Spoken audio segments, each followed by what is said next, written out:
हाँ जी, नमस्कार दोस्तों, नमस्कार सभी का स्वागत है अड्डा 24/7 जुडिशरी पे। मेरा नाम है अमित आनंद, कैसे हैं आप सभी? So very wonderful good evening to all of you.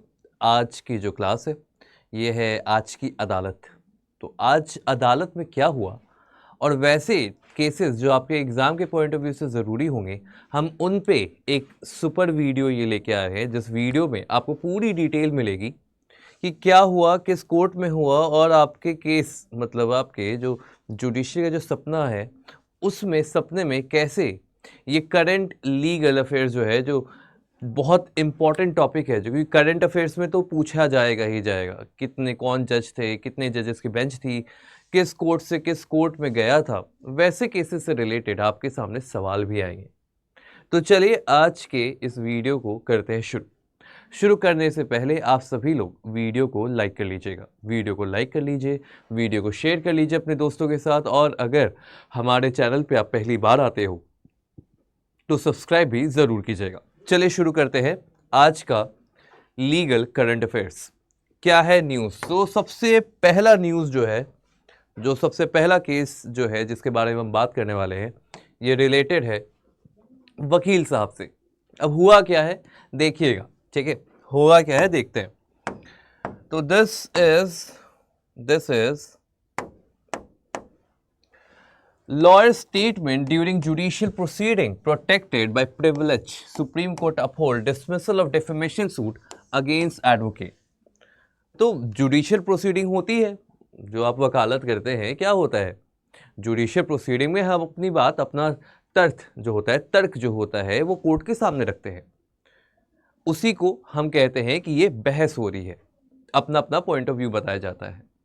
तो अगर कोई वकील, कोई एडवोकेट जुडिशियल प्रोसीडिंग केस के दौरान अगर कुछ कहता है, तो क्या उस वकील पे डेफेमेशन का सूट लग सकता है क्या? ऐसा ही एक सवाल पहुंचा सुप्रीम कोर्ट के पास, जहां पे सुप्रीम कोर्ट ने उस डेफेमेशन के सूट को डिसमिस कर दिया, खारिज कर दिया। अब क्यों किया है, क्या किया है, चलिए मुद्दा जो है उसे देखते हैं। तो ये केस है देखा जाए, सुप्रीम कोर्ट ने आज अपहेल्ड किया है डिसमिसल ऑफ डिफेमेशन सूट, जो कि सीनियर एडवोकेट विकास पाहवा के खिलाफ पास हुआ था, जहां पे उन्होंने स्टेटमेंट है, उन्होंने कोई बात कही थी जुडिशियल प्रोसीडिंग के दौरान पटियाला हाउस कोर्ट में दिल्ली में, on the briefing councils instruction.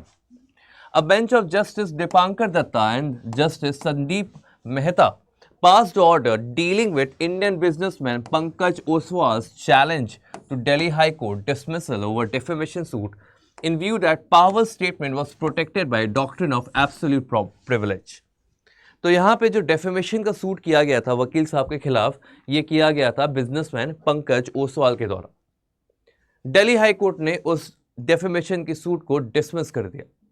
मुद्दा पहुंचा सुप्रीम कोर्ट के पास, सुप्रीम कोर्ट ने भी डिसमिस कर दिया। मगर केस क्या है, चलिए देखते हैं। Factual background to state briefly, Pahwa represented complainant Pankaj Oswal's mother in a criminal revision hearing, where on instructions he informed the court that mediation was not feasible due to Pankaj Oswal's use of unparliamentary language and abusive behavior towards his mother during previous mediation session. तो यहाँ पे वकील साहब ने कहा कि mediation नहीं हो पा रहा है, मतलब ADR ऑल्टरनेट डिस्प्यूट रेजोल्यूशन नहीं हो पा रहा है, क्योंकि जो बातें वो अपनी माँ के साथ कर रहे हैं वो थोड़े अब्यूजिव है, वो अनपार्लियामेंट्री लैंग्वेज यूज कर रहे हैं। Pankaj Oswal objected to this statement and subsequently filed a defamation suit against Pahwa before the High Court. इसी बात से नाराज होकर पंकज ओसवाल जी ने क्या किया, वो सीधा दिल्ली हाई कोर्ट में उन्होंने डेफेमेशन का सूट फाइल कर दिया वकील साहब के खिलाफ। अब देखो, अब दिल्ली हाई कोर्ट में क्या होता है देखते हैं। तो दिल्ली हाई कोर्ट में initially the defamation suit was dismissed by a single judge of the High Court under Order 7 Rule 11, order 7 rule 11, जहां पे रिजेक्शन हो जाता है प्लेंट का। ऑर्डर 7 रूल 11 के तहत रिजेक्ट कर दिया plaint. which allows for rejection of plaint where it fails to disclose a valid cause of action, क्योंकि एक valid cause of action था ही नहीं, तो इस बात से dismiss कर दिया गया. The court observed that a suit lacked merit and rejected it without issuing summon. तो वकील साहब के पास समन भी नहीं गया, सीधा ही dismiss कर दिया गया, emphasizing that a statement made by Pahwa was protected by privilege offered to lawyer during judicial proceeding. ये कहते हुए कि जो बातें वकील साहब ने कही है वो बातें एब्सोल्यूट प्रिविलेज में आता है क्योंकि जुडिशियल प्रोसीडिंग के दौरान कहा गया. इस बात से अग्रीव्ड होके, नाराज होके पंकज ओसवाल जी चले गए सिंगल जज डिसीजन के खिलाफ सीधा सुप्रीम कोर्ट में, arguing that dismissal was unwarranted. ठीक है, बिफोर अ डिवीजन में. तो पहले सिंगल बेंच से वो गए डबल बेंच के पास, डिवीजन बेंच के पास. His principal contention was that lawyers do not enjoy absolute immunity when their statement infringe upon an individual right to reputation, which is a fundamental right protected under Article number 21 of Constitution of India.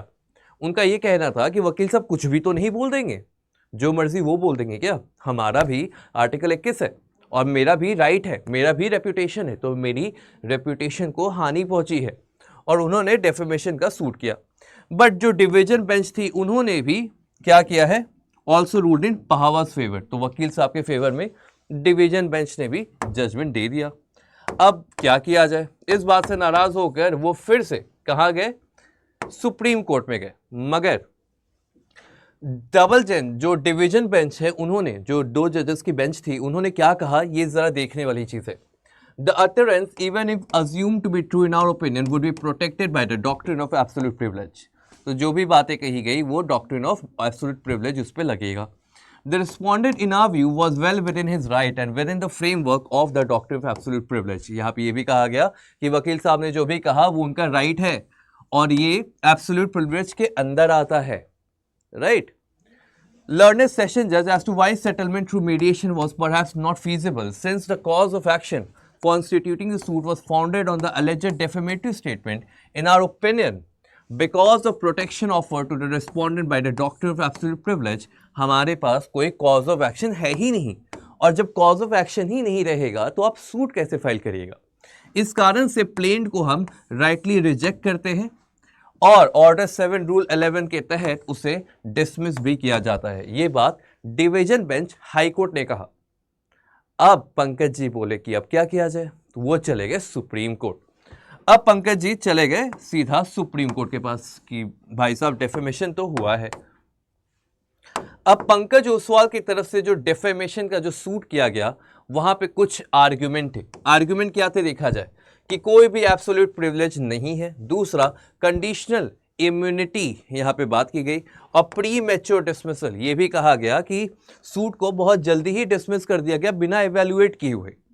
साथ ही साथ ये भी बताया गया कि जो immunity दी जाती है वो लिमिटेड होती है और ये क्लियरली कहा गया कि वकील साहब को कोई भी एब्सोल्यूट प्रिविलेज नहीं मिलनी चाहिए. ये पंकज ओसवाल जी का कंटेंशन था. अब देखा जाए कि वकील साहब का क्या कंटेंशन था. वकील साहब ने कहा कि एब्सोल्यूट प्रिविलेज तो बिल्कुल होता ही होता है. It was emphasized that advocates are protected by absolute privilege. जब वो जुडिशियल प्रोसीडिंग में कह रहे होते हैं तो जो भी उन्होंने बातें कही वो पब्लिक पॉलिसी के अंदर था. फिर प्रोटेक्शन फॉर ऑल पार्टिसिपेंट्स. अब यहाँ पे ये भी कहा गया कि ये जो प्रिविलेज है ये एक्सटेंड करता है लॉयर्स टू जजेस, विटनेसेस एंड ऑल पार्टीज. ये सभी के ऊपर है. पार्टीज, विटनेस, लीगल के जो कंसर्न वहाँ पे जजेस हैं, लॉयर्स हैं, उन सभी के ऊपर ये प्रिविलेज आती है. Statement based on instruction. अब यहाँ पे सबसे अहम बात ये जो बताई गई कि जो भी बातें उन्होंने कहा है ये उन्होंने अपने इंस्ट्रक्शंस पे, स्टेटमेंट जो है इंस्ट्रक्शन पे दिया गया है. फिर झूठा और फ्रिवलेस और वेक्सेशियस क्लेम किया जा रहा है.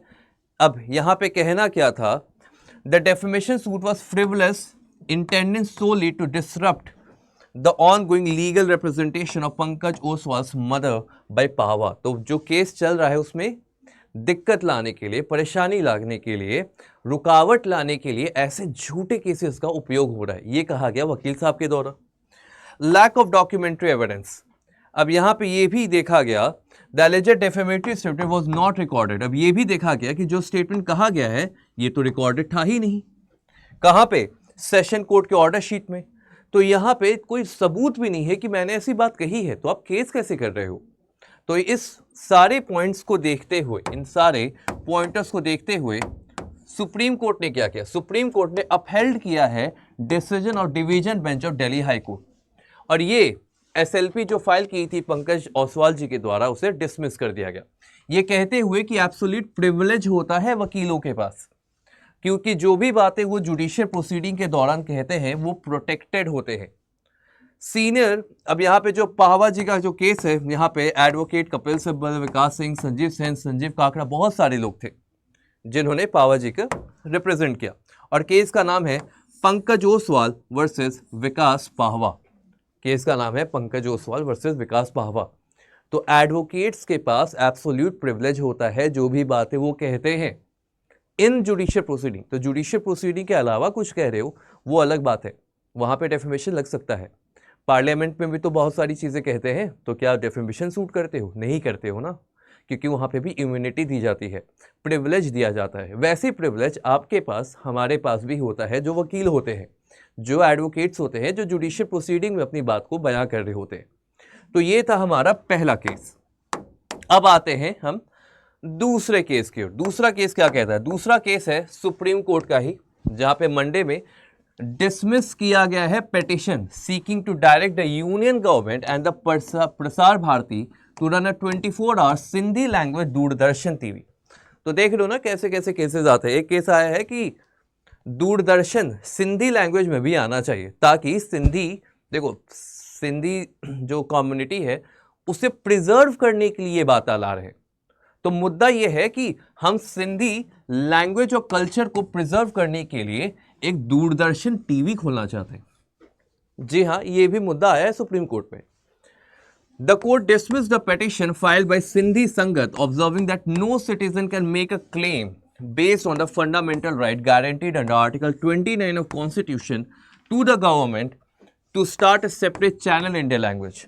तो कोई भी व्यक्ति ये जाके सीधा कोर्ट में ये नहीं कह सकता कि हमारा फंडामेंटल राइट है तो हमारे लैंग्वेज के लिए एक नया चैनल खोलिए। ये बात सुप्रीम कोर्ट में गई, पेटिशन को डिसमिस भी कर दिया गया, मगर मुद्दा है आर्टिकल नंबर 29 का, जो आपको याद रखना चाहिए, क्योंकि यहाँ पे हमारे honourable chief justice of India भी बैठे थे, honourable justice JB Pardiwala and honourable justice Manoj Mishra साहब भी बैठे थे। तो तीनों बहुत ही, कहते हैं ना, देखो सारे जजेस बहुत ही कॉम्पिटेंट होते हैं, बट मुझे लगता है कि अब ये जो तीनों जजेस हैं, मेरे पर्सनल फेवरेट भी हैं, ये लेजेंडरी लेवल पे हैं। तो जो भी बातें कहते हैं उन्हें बहुत ध्यान से पढ़ना आपके लिए एक हिंट रहेगा, और आपको एक गाइडिंग लाइट भी रहेगी जो इनकी बातें होती हैं। चलिए देखिए क्या कहा गया। The right which is claimed under Article 29 for preserving the language of Sindhi population cannot result in an absolute or indefeasible right for the commencement of a separate language channel for a particular language। तो जो right है article 29 के तहत, इस basis पे आप नया channel नहीं खोल सकते।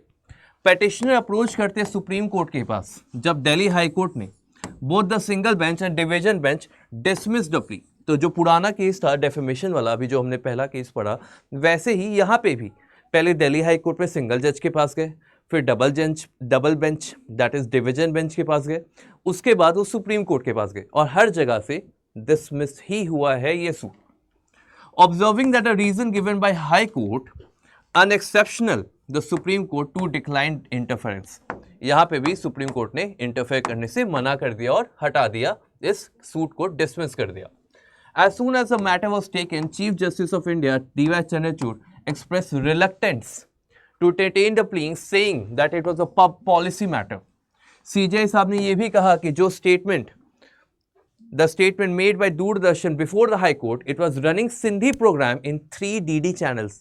अब दूरदर्शन की तरफ से भी तो रिप्रेजेंटेटिव आए होंगे ना, उन्होंने कहा कि जनाब हम 3 चैनल में सिंधी लैंग्वेज पे अपना प्रोग्राम चलाते हैं, that is DD Girnar, DD Sahyadri and DD Rajasthan, जहां पे सिंधी पॉपुलेशन को हम केटर भी कर रहे हैं। The CJ also refer to the respondent stand at a separate channel catering to a small population of 26 lakh was not sustained, giving the amount would be 20 crore. तो 26 लाख लोगों के लिए हम 20 करोड़ का एक चैनल तो नहीं खोलेंगे, ये कहा गया डीडी दूरदर्शन के द्वारा। However, the Chief Justice of India pointed before the High Court the petitioner had not challenged the DD's policy and the prayer was only to start a separate channel. In response, Jai Singh argued that the courts have the power to mold the relief. तो यहाँ पे जय सिंह जी कह रहे हैं कुछ तो हमें भी रिलीफ दीजिए। This is the solitary example of a language which does not have a state.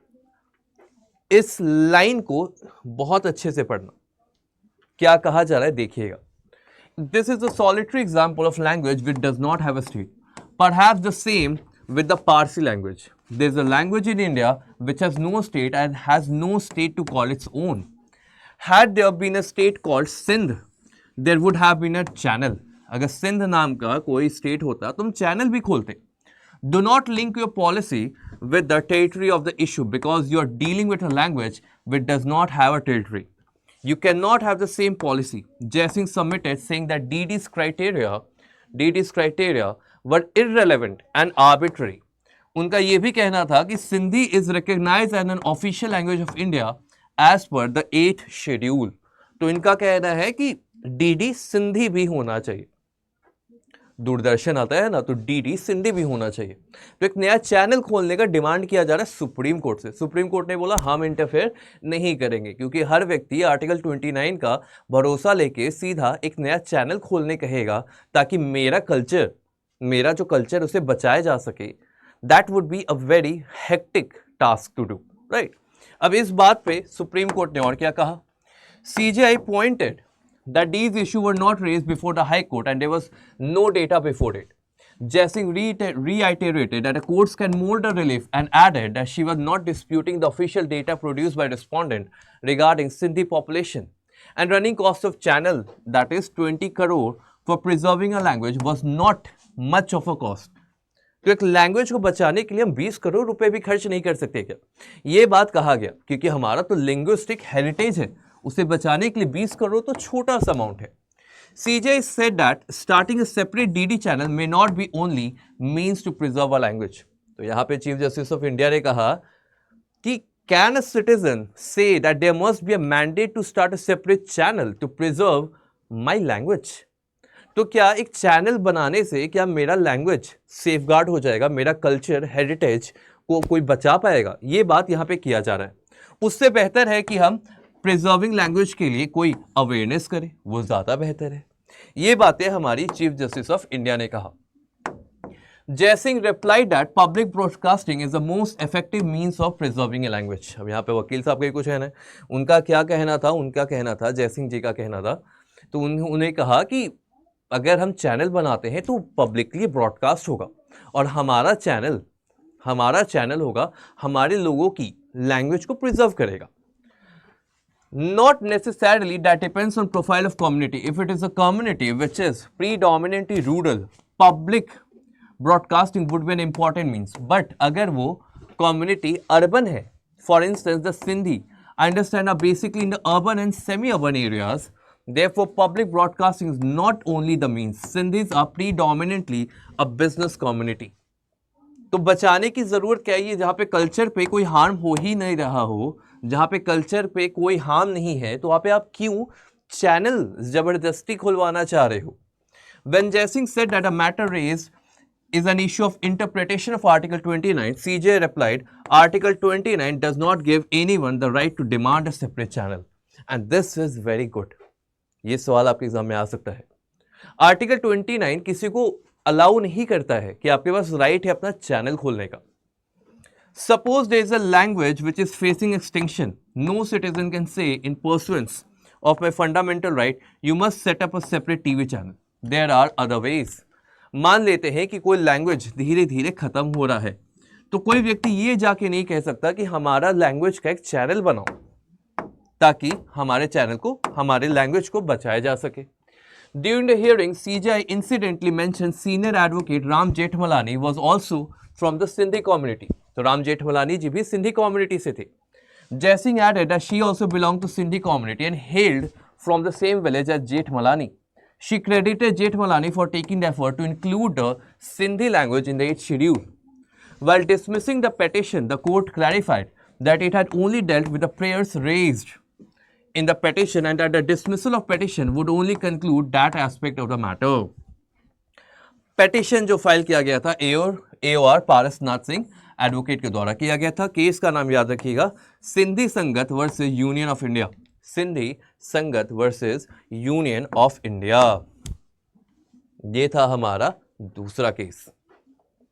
तो अगर लैंग्वेज को बचाने के लिए आर्टिकल 29 को यूज करके क्या आप चैनल खोलोगे डीडी, मुद्दा तो ये था। तो उनका कहना था कि एक चैनल खोलने से कोई लैंग्वेज कल्चर बच नहीं जाएगा, और बचाने की अगर ऐसा हार्म है तो वो इशू लेके आइए। आप चैनल खुलवाने के पीछे क्यों लगे हो जब उस चैनल पे सिंधी लैंग्वेज के प्रोग्राम्स 3-3 चैनल्स पे जा रहे हैं, तो it is catering to those. अब आते हैं हम तीसरे केस की। तीसरा केस है जहां पे इलाहाबाद हाईकोर्ट ने मर्डर कन्विक्शन को सेट असाइड किया है 17 साल के बाद। तो कोई व्यक्ति 17 साल से जेल में था और बेनिफिट ऑफ डाउट पे अब उसे रिहा किया गया। तो क्या ये न्याय है? अगर इतने समय के बाद न्याय मिल रहा है तो क्या ये न्याय है? अब केस क्या है समझते हैं। इलाहाबाद हाईकोर्ट ने 17 साल बाद एक व्यक्ति को बेनिफिट ऑफ डाउट के नाम पे बरी कर दिया गया, ये कहते हुए कि जो ट्रायल कोर्ट में जब इन्वेस्टिगेशन हो रहा था तो कुछ ऐसी पॉइंटर्स हमारे सामने आए जो क्वेश्चनेबल हैं, जिससे ये कंफर्म नहीं होता है कि इसी व्यक्ति ने मर्डर किया था। अब यहां पे बेंच बैठी थी, डिवीजन बेंच, जहां पे जस्टिस अरविंद सिंह, जस्टिस मोहम्मद अजहर हुसैन जी बैठे थे, जहां पे उनका कहना था कि ये केस है महफूज का। महफूज का मतलब अर्थ होता है सिक्योर, है ना, बट ये केस है महफूज नाम के व्यक्ति का। चलो देखते हैं क्या हुआ। तो महफूज नाम का व्यक्ति से रिलेटेड है। एक केस रजिस्टर हुआ है अक्टूबर 19, 2006 में, जहां पे दिनेश अपने घर आ रहे थे। अब दिनेश जो है वो अपने भाई के साथ मछली बेच कर, है ना, मछली बेचते हैं दोनों, वो और उसके भाई मछली बेच के घर की ओर जा रहे थे। उसी समय महफूज और उनका दोस्त मुद्दू दोनों दिनेश और उसके भाई को रोकते हैं और कहते हैं जितने पैसे हैं मुझे दे दो। अब धीरे धीरे वहां पे धक्का मुक्की होता है, झगड़ा होता है और गोली चल जाती है। महफूज ने गोली मार दिया, किसे? दिनेश को। दिनेश की वहीं पे मौत हो जाती है। दिनेश की मौत के बाद अचानक से बहुत सारी भीड़ आती है, क्योंकि गोली की आवाज से वहां के लोग चौकन्ना हो जाते हैं और सारी भीड़ उमड़ आती है। भीड़ ने गुस्से में मुद्दू की वहीं पे जान ले ली। तो महफूज ने गोली चलाई, मौत मुद्दू की हुई। महफूज ने गोली चलाई, मौत मुद्दू की हुई, ये भी स्टोरी है। अब वहां पे मुद्दू की तो मौत हो गई। अब जब मुद्दू की मौत हो गई तो केस रजिस्टर हुआ। मगर केस रजिस्टर होना था, दोनों साइड से होना चाहिए था ना, क्योंकि मुद्दू की भी मौत हुई है, दिनेश की भी मौत हुई है। मगर केस रजिस्टर बस दिनेश के लिए हुआ। महफूज को सजा हो गई आजीवन कारावास की। महफूज को आजीवन कारावास की सजा हो गई।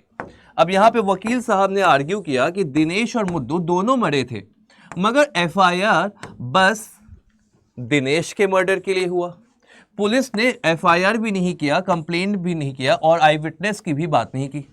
यह भी कहा गया कि बहुत सारे दो आई विटनेसेस का कॉन्ट्राडिक्टरी स्टेटमेंट भी था, यह भी बात कही गई। अब इन बातों को देखा ही जा रहा था। उसके बाद यह भी देखा गया कि जो पोस्टमार्टम रिपोर्ट था डॉक्टर नरेंद्र कुमार का, वहां पे पहले पोस्टमार्टम हुआ था मुद्दू का, उसके बाद दिनेश का हुआ था। अब यहां पे ये भी सस्पेशन आता है कि मुद्दू की जान पहले गई दिनेश से, दिनेश की जान मुद्दू के बाद गई है।